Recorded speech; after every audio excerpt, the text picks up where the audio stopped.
Good thing he didn't do his Godzilla impersonation, right?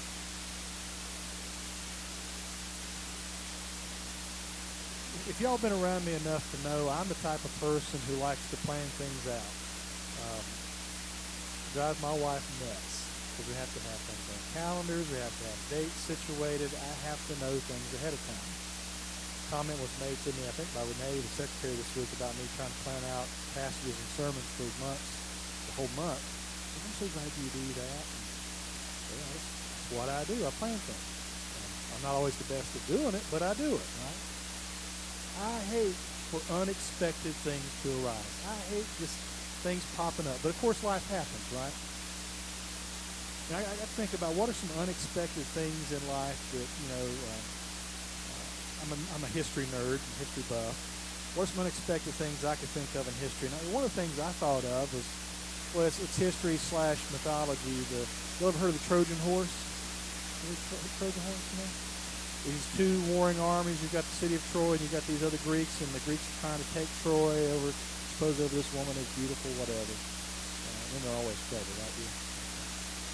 I guess I'll be sitting in background tonight.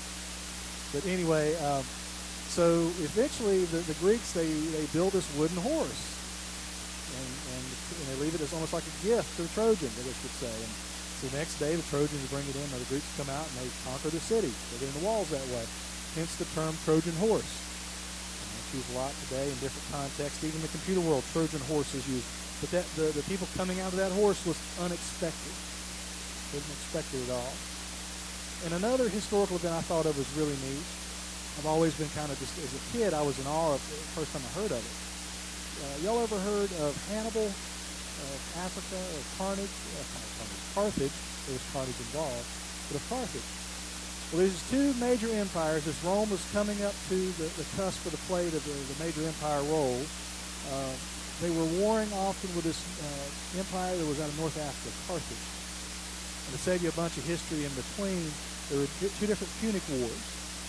In one of the wars, this general named Hannibal decides to march thousands of miles, or at least over 1,000 miles, I should say, through the Pyrenees Mountains, across the Rhone River, through the Alps, and try to attack Rome from the north, come to central Italy that way. And as a kid, I always thought it was neat because he had, hundreds of troops, cavalry, but he also had around 40 elephants in his army. And what was unexpected about this attack was nobody ever expected an army to come through the Alps to attack Rome. Nobody expected it. Nobody expected an army to come up from the south or from the coast to attack Rome, but not through the Alps. That was very unexpected. Could you imagine marching elephants through the Alps? Elephants are big animals. I mean, they're sure they were trained, but that's just something that's, for me as a kid, he was a big kid. Today, I'm like, wow. Marching elephants through the Alps to attack an army. That was unexpected. The story we're going to talk about today in Matthew chapter 2, I think a lot of the oddness of the story has kind of been lost through the ages as we talk about these we three kings of Orient are, these wise men, which today, by the way, is Epiphany in the church calendar, a day that we remember the wise men who came probably after Jesus was born, well after Jesus was born, as I'm also reminded, at least 2 years maybe after he was born. But they came, and they were very unexpected in some ways. So let's look at the story today. I'm going to read from the NIV translation and use the slides here. After Jesus was born in Bethlehem in Judea, during the time of King Herod, Magi from the east came to Jerusalem. Let's stop for a minute and think about this. We have in our popular lore these three wise men, right? The text never says three. We assume three based off the gifts we'll talk about in a moment. But who were these wise men? Well, the term magi or magus usually referred to wise men. In fact, you get the term magician from it. You ever heard the term magician? You've seen magicians before, right? These wise men probably came from somewhere in Parthia, it used to be Persia, modern-day Iran. We don't know. They even may have come from, some speculation, maybe Turkey. But where they came from, we don't know, but they were wise men, learned men. And a lot of different courts in those days had these wise men on staff who would look at the stars and try to discern futures and events and know things, if you will. In fact, we find even Herod had scribes in his court. But they come to Jerusalem to King Herod, which I've been going over my notes for lectures for Garden Web for Intro New Testament class, and I just reminded of the stories we find of King Herod, especially in Josephus, the Jewish historian. Herod was a bad man. He was a horrible, wicked man. We find out later in the story he has babies killed. But it was often said that it was better to be a pig in Herod's household than one of his family members. He had some children killed. He had family members killed, just knocked off. Anybody that threatened his power base, he had knocked off. Now, he was very big into building programs. He helped rebuild the temple in Jerusalem to a great splendor. But he was a wicked man. Anyway, these wise men come to him and they ask, "Where is the one who has been born King of the Jews? We saw his star when it rose and have come to worship him." Now, the ancient world, stars were signs of things. You know, the Roman generals would look for stars as signs of going to battle. And stars often ushered in the reign of a new king or emperor. This is something they were looking for, and they found it. When King Herod heard this, he was disturbed, and all Jerusalem with him. When he called together all the people's chief priests and teachers of the law, he asked them where the Messiah was to be born. "In Bethlehem in Judea," they replied, "for this is what the prophet has written." By the way, Bethlehem, we'll talk about in a moment. Keep that in mind. "But you, Bethlehem, in the land of Judah, you are by no means least among the rulers of Judah, for out of you will come a ruler who will shepherd my people Israel." And Herod called the Magi secretly and found out from them the exact time the star had appeared. He sent them to Bethlehem and said, "Go and search carefully for the child. As soon as you find him, report to me so that I too may go and worship him." After they heard the king, they went on their way, and the star they had seen when it rose went ahead of them until it stopped over the place where the child was. When they saw the star, they were overjoyed. On coming to the house, they saw the child with his mother Mary, and they bowed down and worshipped him. They opened their treasures and presented him with gifts of gold, frankincense, and myrrh, but no hummus, as we sang good. I'll take a gift from him. And having been warned in a dream not to go back to Herod, they returned to their country by another route. Here's an artist's depiction of these wise men. We don't know how many there were. There may have been three, and then the popular Christian law even gives them names of the three wise men. But there may have been more than three. But we know that there was a group of individuals who were learned men who come to greet this king, this unexpected king. Here's some unexpected things. I just kind of went through the text and went through the story of Jesus and thought about what are some unexpected things we find in the story of Jesus Christ, especially in Matthew's gospel, especially in Matthew chapter 2. What's unexpected about Jesus? Well, he wasn't the right type of king. First thing I think about, he wasn't the right type of king. You see, these wise men come to Herod and say, we come to see this new king. This wasn't Larry King. This was a new king. You see, the people have been expecting a king to come, a Messiah, but they've been expecting more of a warring king to come, a ruler, a new David, a new ruler to rule over them, to replace the Romans or send the Romans out of town. They were being buried under the oppression of the Romans. They were looking for a new king, one who would take the sword up. Instead of putting the ear back on, as we find in the story of Jesus in the garden, they wanted him to slice one off. But they didn't get that type of king, did they? They got a king who was Lord, but he came for the sins of humanity, not necessarily to pick out the Romans. We find Herod and all of Jerusalem didn't expect a new king. Herod, a man who was paranoid about losing his power base, didn't expect a new king. I'm the king. Even all of Jerusalem, the people, the regular Joes, didn't expect a new king so quickly. We find in verse 3. And the Magi were not expected to be bearers of news of a new king. This is the thing that I find very unsettling about the story in Matthew chapter 2 of these wise men. You ever, I've done this before, and I'm really bad at this. Get out of the car, and I have the keys in my hand, like, where are my keys? I leave them in the car, I've locked the truck. Where are my keys? You ever done that? Put them in my hand? You ever done that, something like that? Or one of the things I've done is talk on my cell phone, like, where's my cell phone?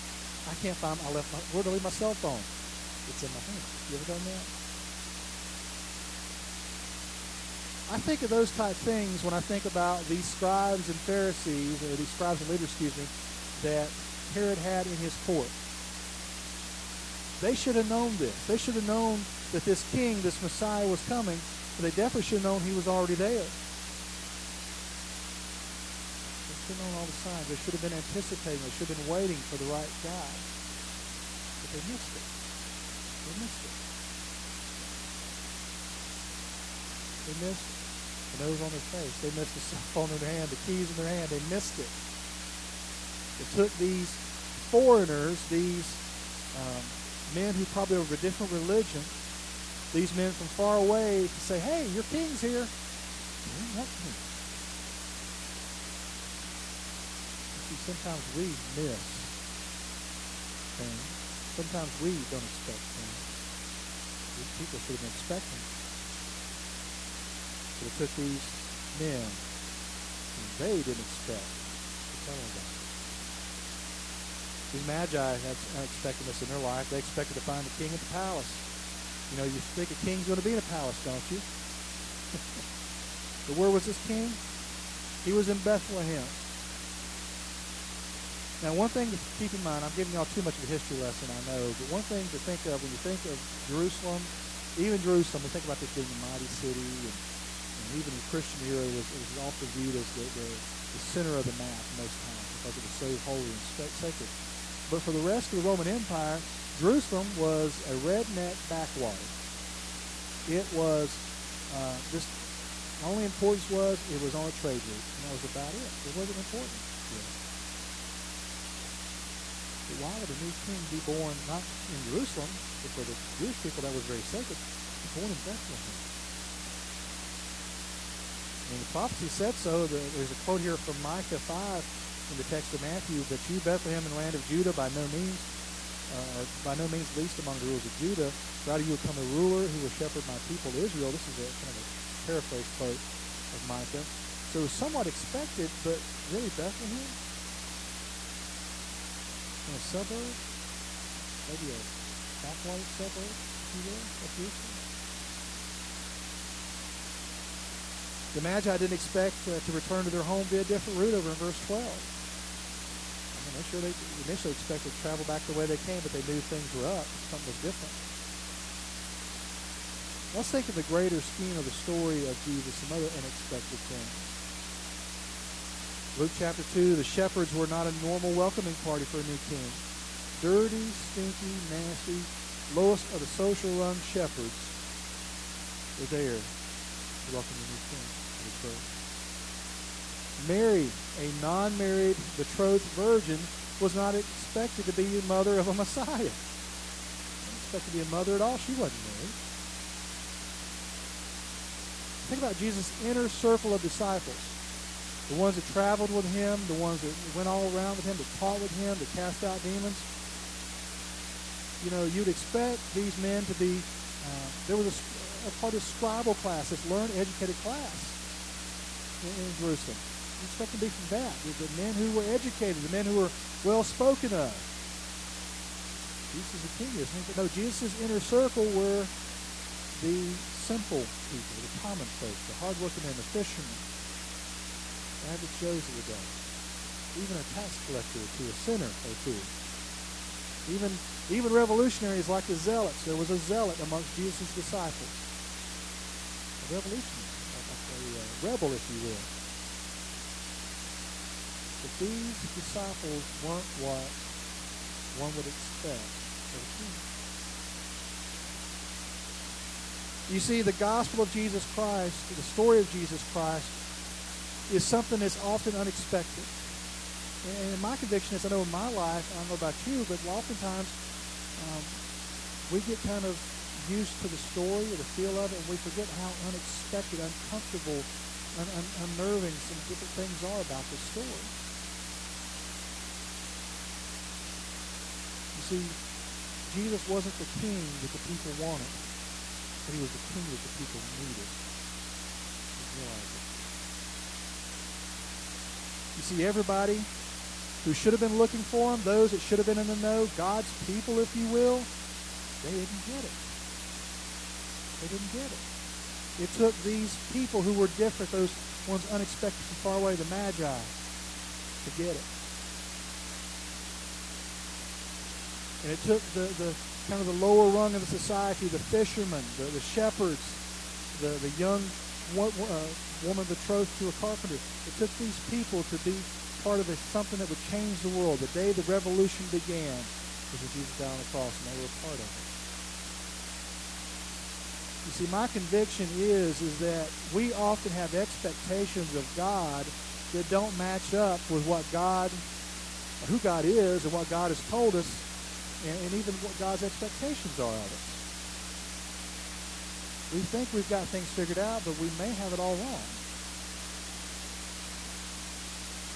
What do you expect of God? What do you expect of God's being? Who God is? You know, one of the things I've come to realize about God through my study of Scripture, through my prayer, through my personal experience, and communing with other saints is, I've come to realize is that just when I think I've got God figured out how God works, God surprised me and says, hey, I don't work that way all the time. I'm God. You thought about that? God doesn't always have to work according to our preconceived notions of how he works and who he is. God isn't just some type of stereotype we have in our head. You know, we often have a stereotype of who God is as maybe being a cosmic Santa Claus who gives us stuff. Maybe we have a stereotype of God as being a stern disciplinarian father who punishes us with a paddle and a belt. Maybe God's like that a little bit at times, but he's not always like that. Maybe God isn't what we think he is, but Scripture shows us who God is, but sometimes we turn a blind eye to what's in the Scripture. One of the things I've shared in a video I did for a lecture for one of my classes at Garden Web is you often think about the Bible. You just sit down. Hopefully y'all read your Bible daily. Hopefully you do your devotions daily. And hopefully you have something that will guide your devotions as far as getting you out of normal places. Because if you're anything like me, if I just sat down with the Bible and read what I wanted to read as for my devotion, I would probably turn to the same books all the time. I would probably turn to what one scholar calls a canon within a canon. You know, a Bible within a Bible, if you will. But there's places in the Bible that make me feel uncomfortable because they don't add up to the expectations I have of God. I had a discussion this past week with Jonas about the namesake of the Bible, his namesake of the Bible, one of his named Jonah, about God's expectations. You see, Jonah very much had a bad expectation of God. He expected God to destroy the evil and wicked Nineveh. They were wicked, they were evil. God, you should destroy them. God told me to preach to him, to preach repentance. Give him a chance, if you will. What did he do? Well, he hopped on a boat, went the opposite way, possibly. Swallowed up a great fish. Pays repentance to God. God has this fish spit him out on land. He goes to Nineveh. And pretty much just says one sentence, like, repent. People repented. That's what you should be happy about that. They've turned away from their sin and turned to God. We should be happy. But Jonah ain't happy, so what does he do? He goes out over a hill overlooking the city, and he pouts about it. He pouts about it because God didn't act, didn't do, and God was like he expected God to be. He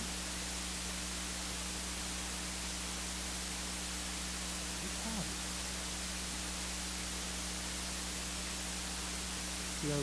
God doesn't always fit in our box, does he?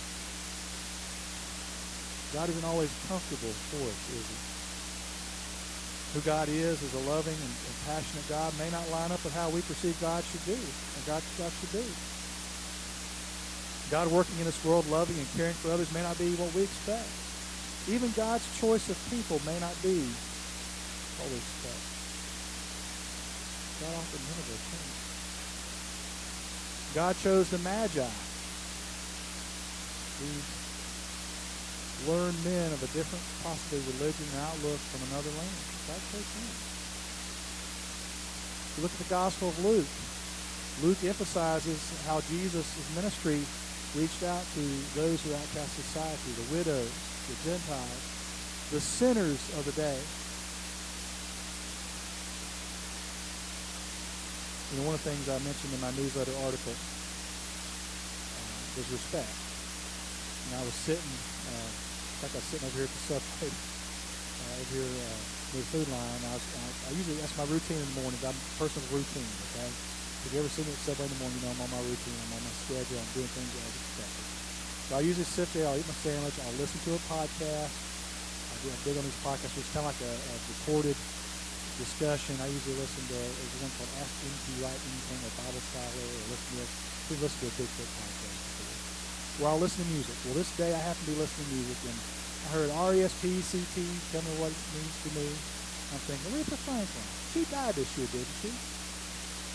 Yeah, she died. Well, this past year. This was last year when I heard the song. And it got me to thinking, she died in 2018. What are some of the things we're missing in the world in 2018? Respect. One of the things I got thinking of as I worked through this article, as I wrote, and as I thought about respect, some of the things missing in our society is, you know, we have God pigeonholed in certain ways, and we view certain people with certain lenses of how we think they should be or who they are. We stereotype them. We don't often give them respect. But one of the things I argued in the newsletter, or at least I mentioned, and I think we should talk about today is, you know, there's people in this world I don't expect God to love. There's some people in this world I don't expect Jesus to have died for. I don't think God should have deserved to die for them. Guess what he did? Jesus died on the cross for them. Jesus loves them. God works in their lives. God is God to them too. That's uncomfortable to me. That's unexpected. That's unsettling. Because God isn't who I think he should be. I'm a big fan of self-reflection. I'm a big fan of sitting down every now and then and saying, hey, what's working, what's not working. I'm a big fan of trying to analyze what's going on. And, you know, every one of us, I think, needs a little time of self-reflection, a little time. And I think the invitational time here we're having a moment is a good opportunity of self-reflection. But what do you expect of God? Do you expect God to work in the ways you expect him to work, like maybe King Herod and the scribes of his time expected him to work? Maybe the people of Jerusalem who were upset about this new king, do you expect him to work in the way you want him to work? Do you expect him to act in a different way? Do you expect him to choose the people he chooses, or do you expect those people that you expect? You see, our perceptions are sometimes skewed, aren't they? And it's a little selfish of us to expect God to do what we want him to do. Let's let God be God. Let's let God work how he wants to work, to be who he wants to be, or who he is, I should say. And let God work through the lives of people whom he needs to work through and to deal with. It may not be what we want. As I often remind my two boys, in the words of the Rolling Stones, you can't always get what you want. So you get what you need. I may want God to be a certain way, do a certain thing, to be with certain people, but I can't always get what I want. I get what I need. As we have a moment of invitation here in a moment before our communion, which we do have communion today, consider how God is working in your life. Consider how maybe you've boxed God in. Maybe God's trying to break out of that box. What are some perceptions you have of God and how God works? What are some perceptions you have of other people that God needs to break down those walls to? the story of the Magi is one of unexpectedness. Let God be a little unexpected in your life. As we